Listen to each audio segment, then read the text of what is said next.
আসসালামু আলাইকুম ভিউয়ার্স।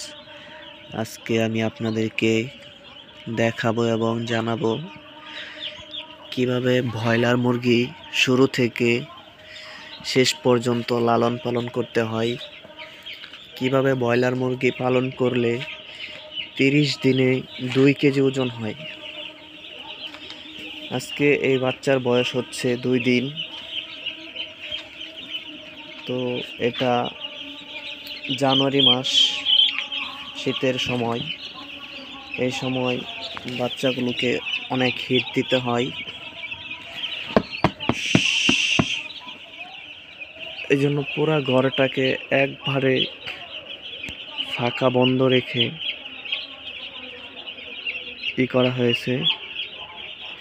এদিক দিয়ে পলি দিয়ে করা হয়েছে যাতে বাতাস ভিতরে একদম না আসতে পারে।